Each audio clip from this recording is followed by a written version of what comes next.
This video is sponsored by Bams and Us Maternity Shop. My name is Jessica Elikem Daniel. I'm a pharmaceutical rep and I have a little baby girl who's turning 9 months soon.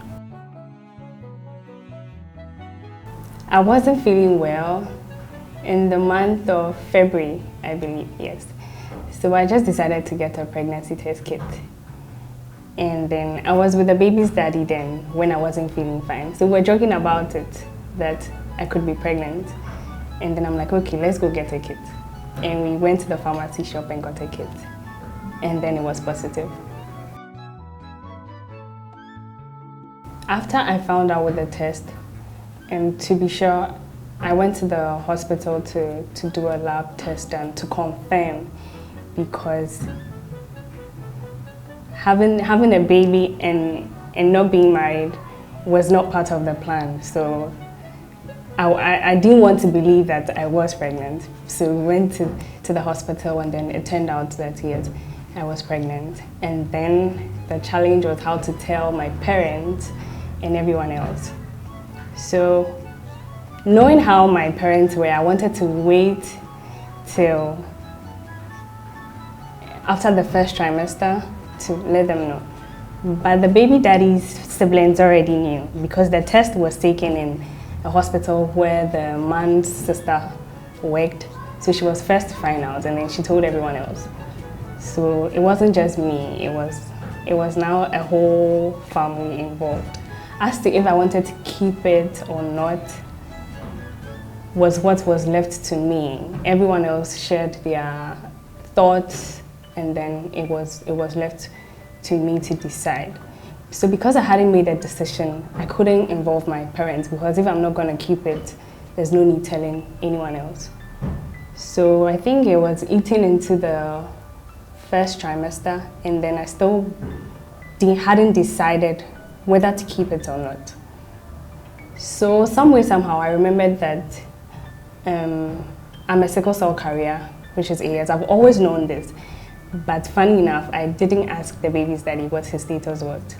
So in making a decision, I called him like, do you know your sickle cell status? He's like, I don't remember, but growing up, I used to be sick and then they said I was a carrier, but we don't really know. I'm like, what? You don't know? He's like, no. So we had to go back to the hospital and get him to do the labs. And then it turned out he was also a carrier. So then I had to make a decision whether to keep the baby or not to keep it, or even to tell who to tell. I'll say it's in twofold. First of all, deciding to keep the baby, knowing there's a possibility she or he could be sickle celled. And then the part of the pregnancy itself was the third trimester when I had to deal with being anemic.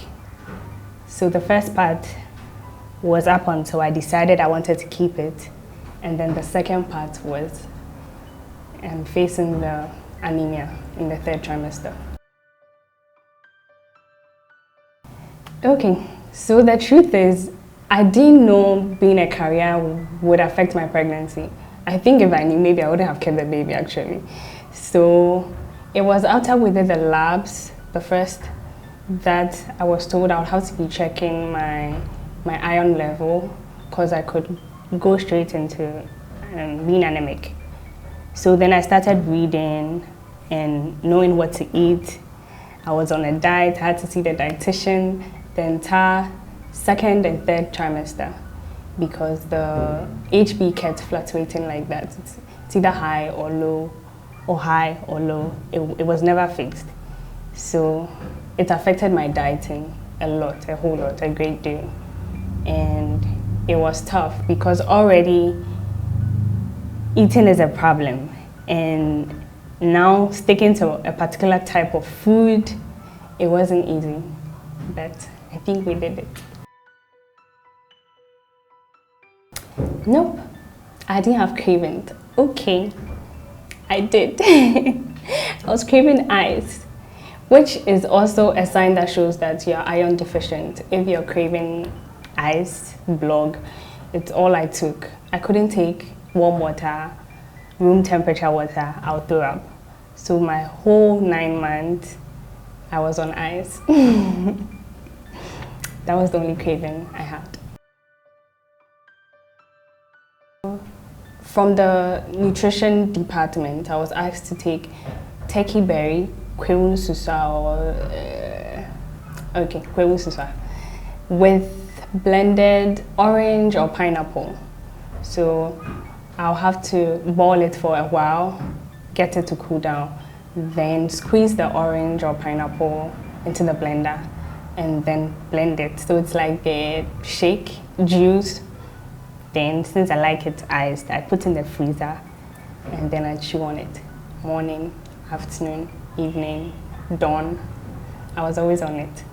And that helped a great deal get the iron level a little bit up. Actually, I was in the hospital 2 weeks before the baby was born because I was having contractions, like the pain was in my waist. And then I called my doctor to ask if it's normal. He says I should just come so he sees if there are indeed contractions or not.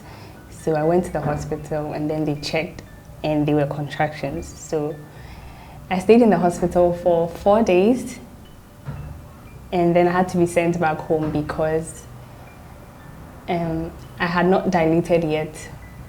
So I went back home after the first visit to the hospital.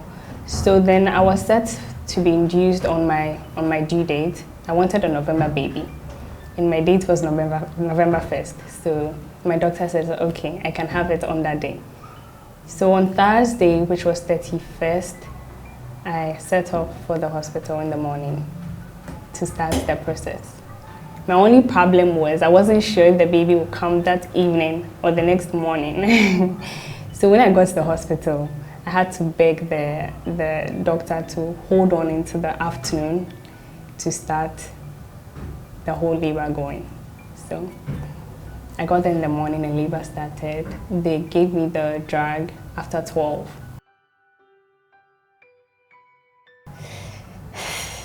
My greatest fear, labor was, I had a smooth, very smooth labor, I should say.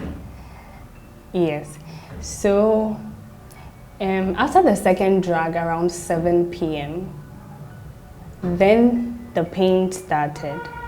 The ladies on the side kept screaming. So I told myself, oh, I'm not there yet because I'm not screaming yet. So I was managing the pain, I think, until they checked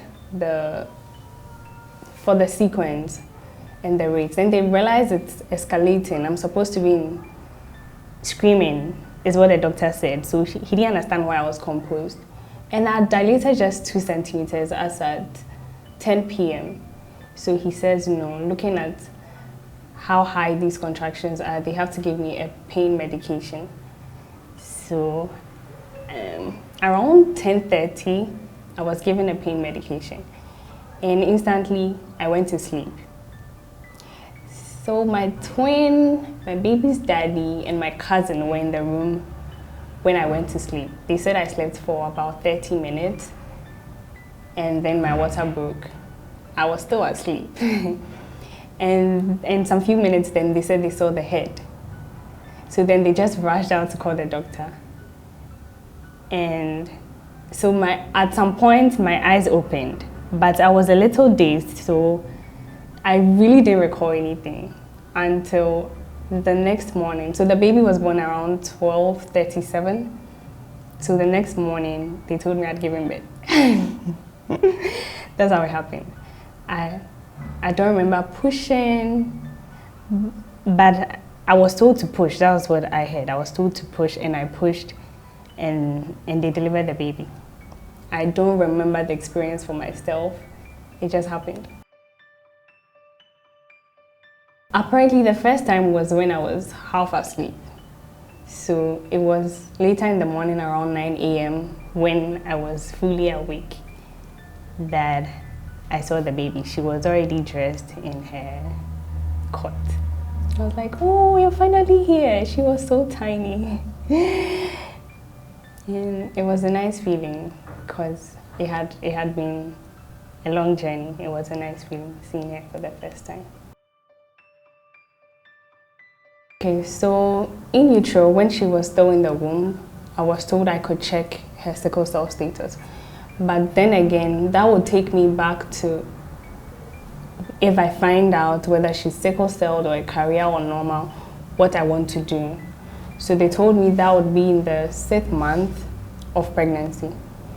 And I had already made a decision to keep the baby, so I didn't want to check her status until after she was born, because then I'd have to decide if I want to terminate it, which was medically okay.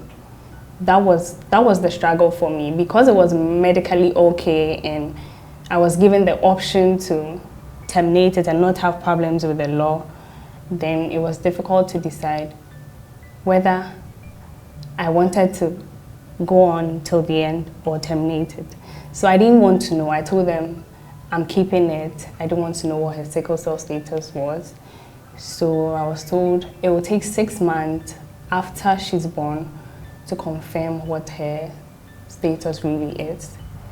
So the 6 months waiting from when she was born till I found out was it was a lot of praying. It was a lot of what ifs, because it was on me. This decision to keep her was on me. And was I ready for what was gonna come with her status? We had to wait for a whole 6 months until we found out. Okay. So I was discharged on that same day, and we went home with the baby. My twin was with me, my baby's daddy was with me, my cousins came around. It was a nice experience. We had already set up for her before going home, so that day was very okay for us. She kept crying the whole night, but we were fine. But 2 days after we got home, we went back to the hospital. We were detained for a week because she was jaundiced. So we went back to the hospital for a week. And that was something else for me as a mother, because she went under the blue light, and then the whole time she had a band covering her face. She kept crying, like she was so uncomfortable, but I couldn't help her. I just had to watch her. The light was just beside my bed, so I couldn't do anything. I was a very helpless mom. And then she would cry and I'll cry. And she'll stop and I'll stop and she'll cry. So a whole week it was like that until we got back home. When we were in the hospital when she was jaundiced, my nurses had problems with me. I couldn't hold her to latch. Like I wasn't getting it, no matter how hard they tried. So I remember telling them the baby's too tiny, so I'm not able to hold her how I'm supposed to. Then I remember the sister in charge took me to the NICU to see the tiny babies, very tiny babies. So I understand what I'm having and what someone is having. So then I think that re-psyched my mind. I came back, and then miraculously she was able to latch. And she being AA, since we didn't know, I had to exclusively breastfeed her. So if she were to be SS, then it's essential to feed her solely on breast milk for the first 6 months. So because we didn't know, we had to treat it as though she was SS. So instantly, I knew I was going to be breastfeeding for the whole 6 months. So we started like that. And then the first 2 days, the milk didn't come in. It was engorged, but it wasn't coming out. I think that was more painful than labor itself. The pain was so intense, like having all the milk not coming out. So I remember my twin sister had to try sucking to see everyone would come and take turns. And then on the 4th day, the milk started coming in. And then she started feeding and growing nicely. And I'm back to work now. Thanks to COVID, I was home for a very long time. My leave was for 4 months. Then just after the 4 months, COVID came in and then I stayed another 2 months. So I actually just resumed, but I work till 2, then I'm off. So my little sister takes care of her in my absence, and then I go back to continue after 2. So after our 6th month, after exclusive breastfeeding, we were very excited about the next phase, ready to introduce the solid. And then I was told babies have to be forced to eat. So we would hold her hand forcefully, and then we started with porridge, and then try and get her to take it. So the whole time, it's either my mom is doing it, and then I'll have to go into the room so I don't have to see all that crying and shouting. So we would tie her up like that and feed her we did that for a week. But each time she was struggling to be let free, I would have to go inside the room so that I don't get to see that.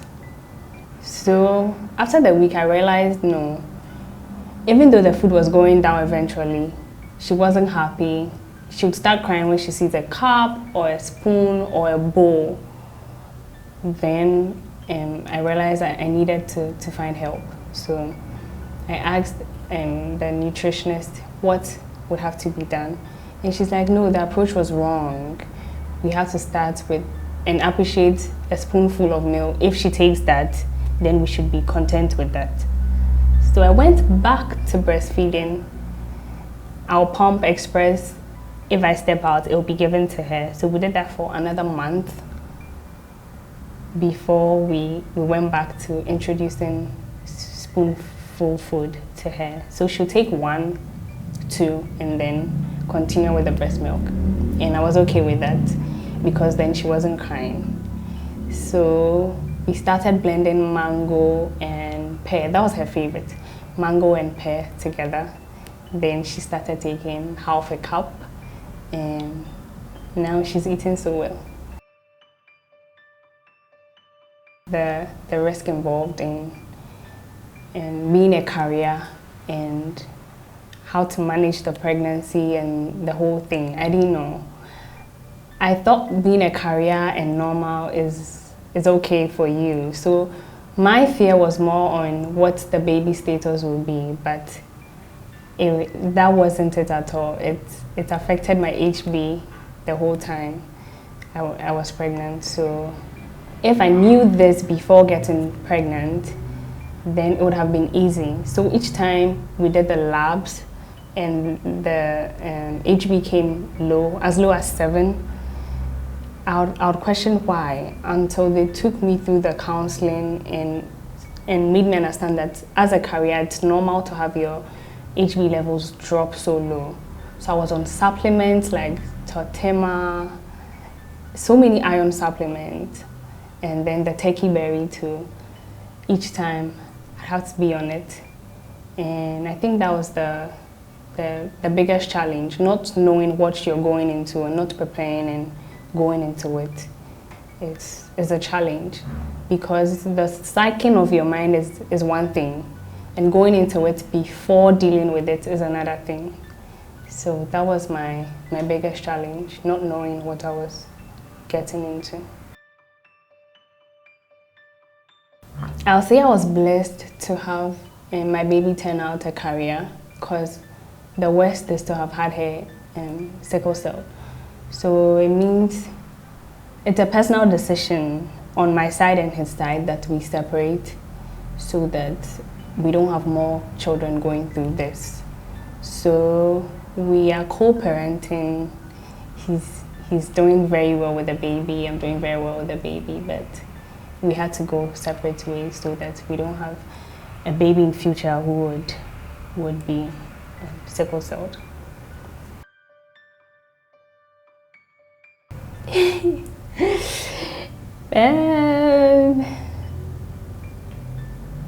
Yes, God willing, in some years from now, I don't mind having another baby, but knowing what I know now, it will come with a lot of preparations. It will come with a lot of readiness. It won't be a spontaneous baby making. It will have to be planned, and of course, it will have to be with someone who is normal when it comes to sickle cell. So I think it will be some time from now when I'm very ready. She's very hyper. Even yesterday, she fell from her cot because she wanted to reach out for a toy. So my only problem with her is sometimes I can't keep up with how active she is, and that is the fear. We can't leave her alone. She's either with me or with someone else, and that is my biggest fear. When you turn, she's doing something else. You turn, it's something else. Yesterday, we were playing and then she just fell from the cot. I'm like, I didn't catch her, she fell, but I think she's okay. I think I did in the first few months. So after the 8th week, I was left alone with the baby. And then I would cry and cry and cry. Like, I didn't want to be alone. I didn't want to do it alone. I wanted people with me, and I thought I couldn't do it. So I remember one time I had to beg my mommy not to go to work and then beg my twin not to go, like if they could stay with me. And they didn't understand why, and I just started crying. And yes, I think some way, somehow, I was depressed. In ways I can't explain, I was depressed, yeah. Looking back, I don't remember when I got out of it and even how I did, but it was there for a while. I think when I got used to the routine of what she does, the time she sleeps, and she started growing, it got easier for me to do the things I do, and I think that's what helped. Getting used to the routine and knowing how to rest. I think it was rest. Not being able to rest was taking a toll on me. So as she was growing and crying less, I was able to rest, and then it helped a great deal. The most rewarding part is seeing her every day smile, laugh. She's waving already. It's so adorable. And knowing that she's a healthy baby, she's a normal baby, and I look back and she's mine. The mine part, that she's mine, it's the biggest blessing I could ever ask for. Most Ghanaians, including me, are of the notion that the sickle cell patients or people are the skinny ones, like the people you see and then you suspect, oh, we are yare kaka. Yes, but the careers are as important as the sicklers. It's two careers coming together that makes one a sickler.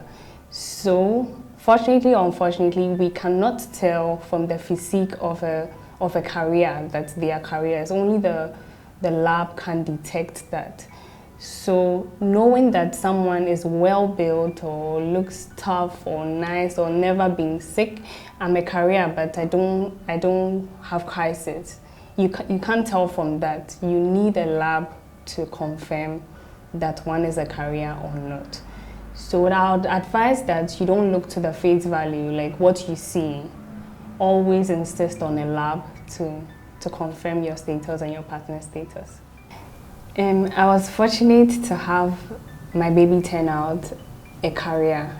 Now, a lot of people out there do not know their sickle cell status, which is a big problem.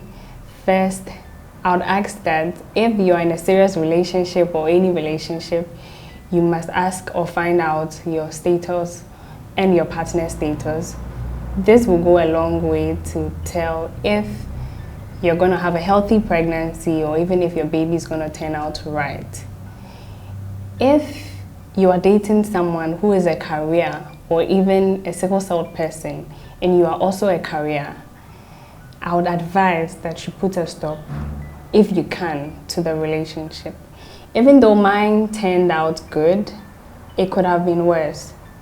And I wouldn't wish that for anyone. It's stressful financially, emotionally to have a child spend most of their days in the hospital.